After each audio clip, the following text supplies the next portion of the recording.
ಮನುಷ್ಯ ಇದ್ರೆ ರಾಮನ್ ತರ ಇರಬೇಕು, ಬದುಕಿದ್ರೆ ರಾಮನ್ ತರ ಬದುಕಬೇಕು, ನಡ್ಕೊಂಡ್ರೆ ರಾಮನ್ ತರ ನಡ್ಕೊಳ್ಬೇಕು ಅಂತ ಹೇಳ್ತಾರೆ. ಯಾಕಂದ್ರೆ ರಾಮ ಧರ್ಮಕ್ಕೆ, ಸದಾಚಾರಕ್ಕೆ, ನ್ಯಾಯಕ್ಕೆ ಯಾವಾಗಲೂ ಕೂಡ ಸ್ಫೂರ್ತಿ. ಅದೇ ರೀತಿ ಈ ಅಯೋಧ್ಯೆ ಅನ್ನುವಂಥದ್ದು ಸೂರ್ಯನ ನಾಡು. ಈ ಸೂರ್ಯನ ನಾಡಿನ ಸಾಕೇತ್ ಸರ್ಕಲ್ ನಾನಿದ್ದೀನಿ. ಇಲ್ಲಿ ಒಂದು ಸ್ಲೋಗನ್ ಬರೆಯುವಂತ ಕೆಲಸವನ್ನು ಮಾಡಿದ್ದಾರೆ. ಸಂಸ್ಕೃತಿಯಲ್ಲಿ ನಾವು ನೋಡ್ಬೋದು, ಯಥಾ ಧರ್ಮಸ್ತತೋ ಜಯ ಅಂತ. ಎಲ್ಲಿ ಸದಾಚಾರ ಇರುತ್ತೆ ಅಲ್ಲಿ ಜಯ ಇರುತ್ತೆ ಅಂತ ಹೇಳಿ ಈ ಅಂಶವನ್ನ ಬರೆಯುವಂತ ಕೆಲಸವನ್ನ ಇಲ್ಲಿ ಮಾಡಿದ್ದಾರೆ. ಯಾಕೆ ಅಂತಂದ್ರೆ ಈ ಅಯೋಧ್ಯೆ ಅನ್ನುವಂಥದ್ದು ಒಂದು ಕಡೆ ರಾಮನ ನಾಡಾದ್ರೆ ಇನ್ನೊಂದು ಕಡೆ ಅಯೋಧ್ಯೆಯ ಮತ್ತೊಂದು ಹೆಸರು ಸೂರ್ಯನ ನಾಡು ಅಂತ. ಈ ಅಯೋಧ್ಯೆಯನ್ನ ಈ ಹಿಂದೆ ಆಳಿದಂತಹ ರಾಜರು ಎಲ್ಲರೂ ಕೂಡ ಸೂರ್ಯ ವಂಶಸ್ಥರು. ಹೀಗಾಗಿ ಅಯೋಧ್ಯೆಯನ್ನ ನಾವು ಸೂರ್ಯನ ನಾಡು ಅಂತಲೂ ಕೂಡ ಕರೀತಾರೆ. ಇಂತಹ ಸೂರ್ಯನ ನಾಡಿನ ಸಾಕೇತ್ ಸಿಗ್ನಲ್ ಅಲ್ಲಿ ನಾನಿದ್ದೀನಿ. ಈ ಸಿಗ್ನಲ್ ನಾವು ಅಬ್ಸರ್ವ್ ಮಾಡ್ಬೋದು. ಇದು ಸೂರ್ಯನ ನಾಡು ಆಗಿರುವಂತಹ ಹಿನ್ನೆಲೆಯಲ್ಲಿ ಅಯೋಧ್ಯೆಗೆ ಎಂಟರ್ ಆಗುವಂತಹ ಸಂದರ್ಭದಲ್ಲಿ ಈ ಒಂದು ಏನೋ ಆರ್ಚನ ಮಾಡುವಂತ ಕೆಲಸನ ಮಾಡಿದ್ದಾರೆ. ಈ ಒಂದು ಮಹಾದ್ವಾರವನ್ನ ನಿರ್ಮಾಣ ಮಾಡಿದ್ದಾರೆ. ಅದು ಕೂಡ ಸೂರ್ಯದೇವ ಅಶ್ವ ರಥದಲ್ಲಿ ಕುಳಿತಿರುವಂತಹ ಈ ಒಂದು ಮಹಾದ್ವಾರವನ್ನ ಇಲ್ಲಿ ಮಾಡಲಾಗಿರುವಂಥದ್ದು. ಇದನ್ನ ಮಾಡಿರೋದು ಕೂಡ ಒಂದು ಖಾಸಗಿ ಕಂಪನಿಗೆ ಕೊಟ್ಟು ಮಾಡಿಸುವಂತ ಕೆಲಸವನ್ನು ಮಾಡಿದ್ದಾರೆ.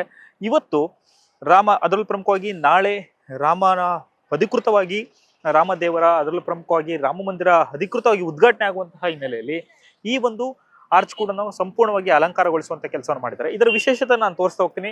ನಮ್ಮ ಮಂಜು ಇದನ್ನ ತೋರಿಸ್ತಾ ಹೋಗ್ತಾರೆ. ನಾವು ನೋಡ್ಬೋದು, ಈ ಮಹಾದ್ವಾರದಿಂದ ಸ್ವಲ್ಪ ಮುಂದಕ್ಕೆ ಹೋದಂತಹ ಬಳಿಕ ಎರಡೂ ಕಡೆ ಸೂರ್ಯಗೆ ಸಂಬಂಧಪಟ್ಟಂತಹ ಪಿಲ್ಲರ್ಗಳನ್ನ ಹಾಕುವಂತ ಕೆಲಸವನ್ನು ಮಾಡಿದ್ದಾರೆ.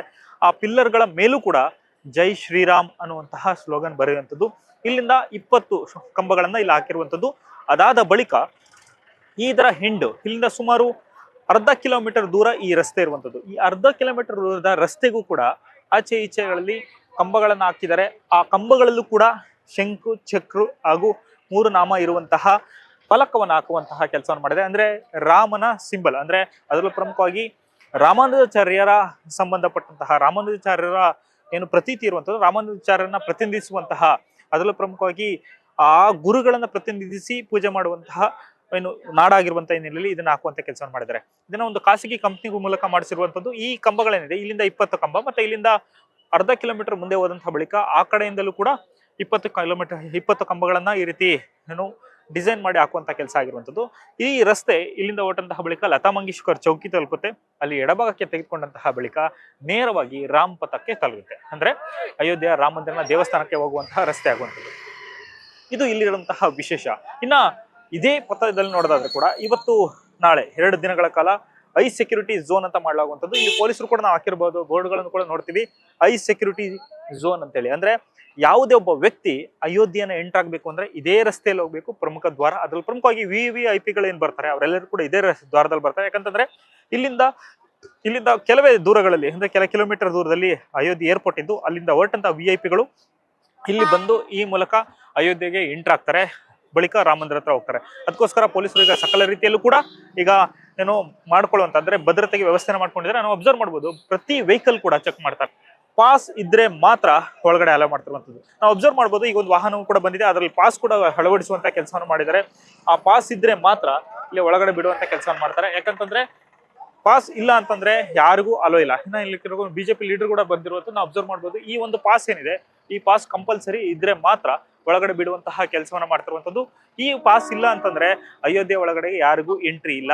ಇದು ಒಂದು ಕಡೆ ಇರುವಂತದ್ದು. ಇದರ ಜೊತೆಗೆ ಪ್ರತಿಯೊಬ್ಬ ವ್ಯಕ್ತಿ VVIP ಅಷ್ಟೇ ಅಲ್ಲ, ಇಲ್ಲಿ ಬರುವಂತಹ ಪ್ರತಿಯೊಬ್ಬರಿಗೂ ಕೂಡ ಪೊಲೀಸರಿಗೂ ಸಹಿತ ಈ ಒಂದು ಪಾಸ್ ಹಾಕುವಂತ ಕೆಲಸವನ್ನು ಮಾಡಿದರೆ ಯಾರೊಬ್ರು ಕೂಡ ಒಳಗಡೆ ಬಿಡಬಾರ್ದು ಅಂತ. ಕಾರಣ ಏನಂತಂದ್ರೆ ನಾಳೆ ಬರುವಂತಹ ಗಣ್ಯರ ರಕ್ಷಣೆ ಮತ್ತೆ ಅಯೋಧ್ಯೆಯ ರಾಮ ಮಂದಿರದ ರಕ್ಷಣೆ ತುಂಬಾನೇ ಮುಖ್ಯ ಆಗುತ್ತೆ. ಹೀಗಾಗಿ ಇಷ್ಟು ಅಲರ್ಟ್ ಆಗಿ ಪೊಲೀಸ್ ಕೆಲಸವನ್ನು ಮಾಡ್ತಿದ್ದಾರೆ.